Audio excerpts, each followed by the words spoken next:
نبی کے جملے میں سنا رہا ہوں کہ پیارے نبی نے فرمایا کہ جو یہاں حاضر ہیں غائب تک میری بات کو پہنچا دینا. وہ کون سی بات تھی؟ سنو سنو. پیارے نبی نے فرمایا اور ایمان والو اللہ نے تمہاری جان کو، تمہارے مال کو، تمہاری عزت کو ایک دوسرے پر حرام کر دیا. یعنی جیسے سنو کہ تم سب پر یہ فرض ہے کہ تم ایک دوسرے کی جان کا احترام کرنا، ایک دوسرے کے مال کا احترام کرنا، ایک دوسرے کی عزت کا احترام کرنا. کوئی ایسا کام نہ کرنا کہ تمہاری وجہ سے کسی ایمان والے کی جان خطرے میں آ جائے، تمہاری وجہ سے کسی ایمان والے کا مال ڈوب جائے، مال ختم ہو جائے، اس کو مال کا نقصان پہنچ جائے. کوئی ایسا کام نہیں کرنا کہ تمہاری وجہ سے کسی کی عزتیں کچل جائے. حرام کر دیا. اور پیارے نبی نے اب جو مثال دیا اس وقت یہ بھی سنو. پیارے نبی نے کہا سنو ایمان والے کی جان، ایمان والے کا مال، ایمان والے کی عزت اللہ کو اتنی ہی پیاری ہے. 3 جملے پیارے نبی نے کہا اللہ کو اتنی ہی پیاری ہے جیسے اس شہر میں اللہ کا گھر اللہ کو پیارا ہے.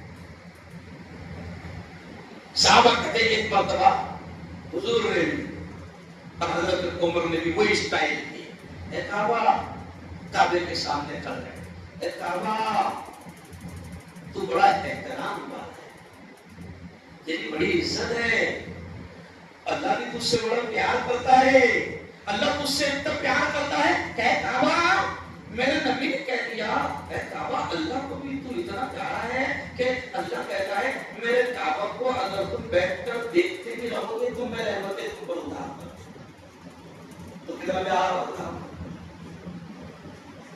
حاجی جب جاتے ہیں نا، حاجی جب جاتے ہیں تو حاجی سے کہا جاتا ہے تھک گیا، طواف نہیں ہو رہا، کوئی بات نہیں، صرف ایسا بیٹھ گیا اور ایسا دیکھتے ہیں. اللہ کہتا ہے تو میرے گھر کو دیکھ، وہ بھی عبادت نہیں. تو کتنی عزت ہوگی. کاجی صاحب ابھی آئے نا 4 تاریخ کو، کیسا دیکھتے لوگ، آنکھوں سے آنسو بھی آئے. اب سنو، اے کعبہ تو بڑا پیارا ہے، اللہ تجھ سے بڑا پیار کر رہا ہے.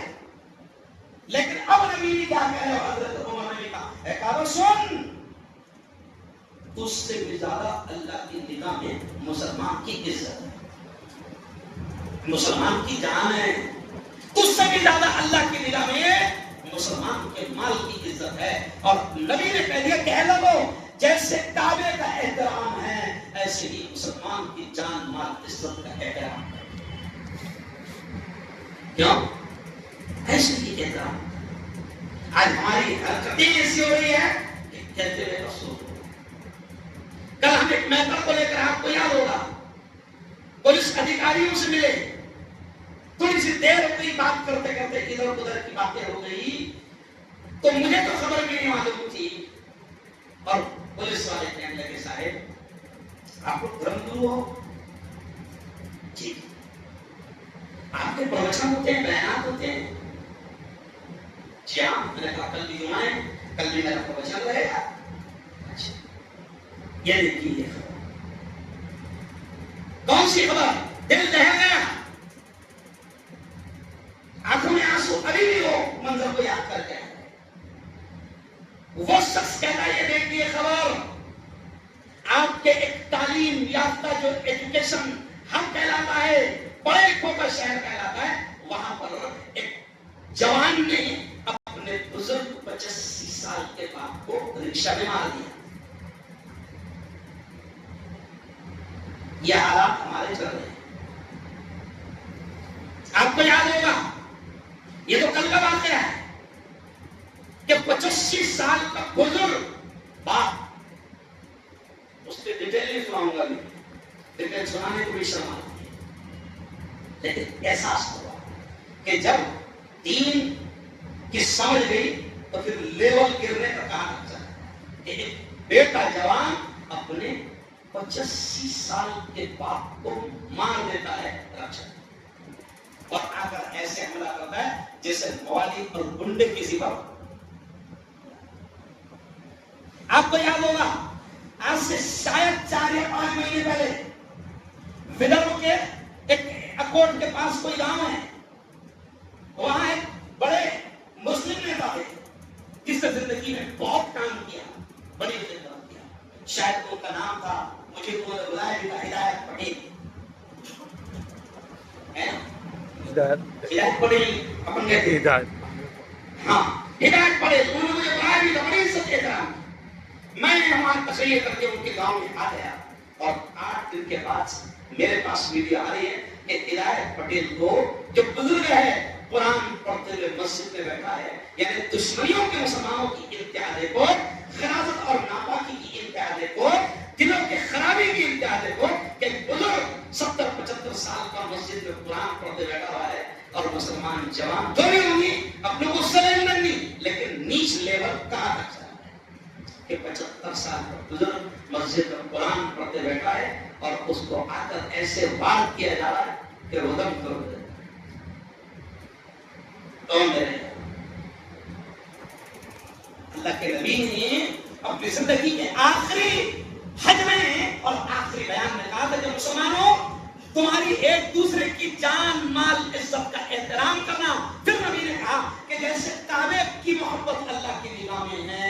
پھر دوسرا جملہ اللہ کے نبی نے کہا، اے لوگوں جیسے آج حج کا دن ہے نا، یہ دن بڑا قیمتی ہے، آج اللہ دعائیں سنتا ہے، جیسے اس دن کا احترام اور عزت اللہ کے پاس ہے ویسے مومن کی جان مال کی عزت بھی اللہ کے پاس ہے۔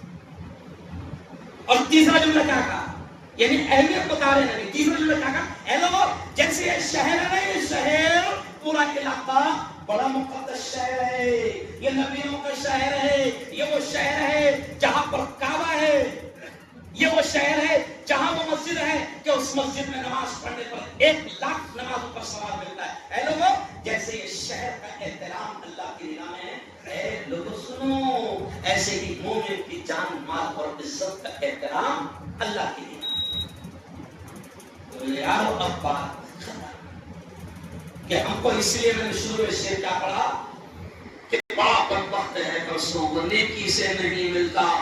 آج ہماری دنیا کتنی پر نماز کو بھی آ رہے، حج کو بھی جا رہے، عمرے بھی کر رہے، بلکہ میں یہ نصیحت کر دوں گا کہ حج کو جاؤ۔ جو جوان ہے نا ان سے بھی میں کہا مولانا آج کی پوزیشن میں حج اتنا سستا ہے کہ اوریجنل ایمانداری سے اگر مسلمانوں کی انکوائری کی جائے تو 60% مسلمان حج کو جا سکتے۔ ایمانداری 4 لاکھ میں ہے۔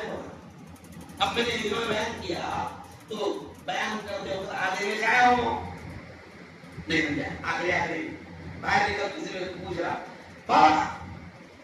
ایسا میں نے کیسے کا سمجھ گیا کہ میرے پہ حج فرض ہو گیا، تو میں نے اس کے اسٹائل میں پوچھا اگر مال آ تو آ رہا تو اللہ بلا لیکن تو پلاٹ کو پلاٹ اٹکا رہا، مال آ رہا تو یہاں آ رہا، اس کا مطلب اللہ بلا رہا لیکن تو پلاٹ کا پلاٹ اٹکا جاؤ۔ میں جب پہلی بار حج کو گیا تو میں 35 سال کا تھا، تو میں بڑا خوش تھا کہ ایک دم جوانی میں بہت مزہ آیا۔ وہاں جانے کے بعد بہتر پتا چلا کہ 10 سال لیٹ آیا۔ یہ جملے سے سمجھ جاؤ بڈھو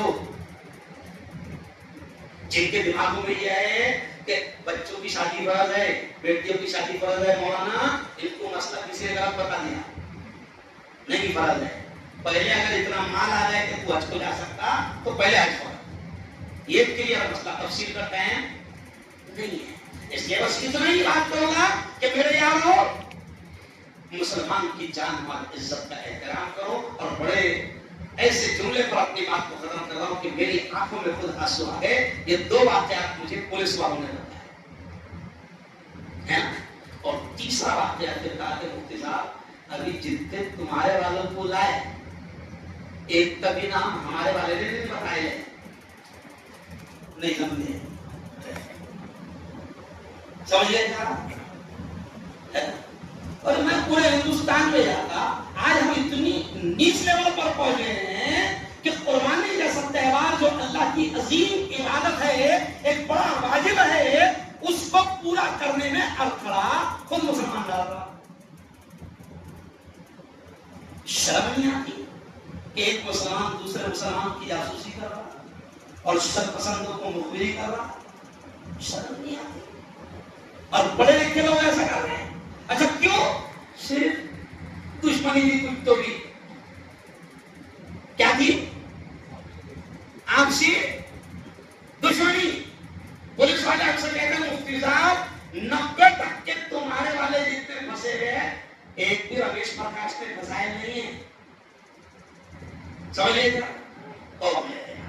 ایسا کرو, ایک دوسرے کا احترام کرو, ایک دوسرے کی عزت کرو. اور آخری جملہ یہ کہ کوئی ایسا کام مت کرو کہ ہماری وجہ سے کسی کے مال کو نقصان پہنچے, ہماری وجہ سے کسی کے جان کو نقصان پہنچے, اور ہماری وجہ سے کسی کی عزت کو نقصان پہنچے. اور کسی شعر پر بات ختم جو میں نے شروع میں کہا کہ بڑا بدبخت ہے, ہماری دوریاں کتنی بڑھ گئی کہ شاید کہتا ہے کہ بڑا بدبخت ہے برسوں وہ نیکی سے نہیں ملتا, بہت نزدیک رہ کر بھی پڑوسی سے نہیں ملتا.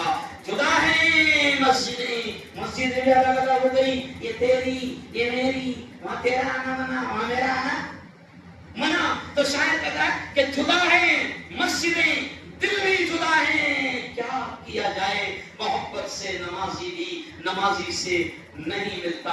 اور ایک دوسرے سے حسد جلن کرتے ہو کہ اس کے پاس اتنا آ گیا, اس کے پاس اتنا آ گیا.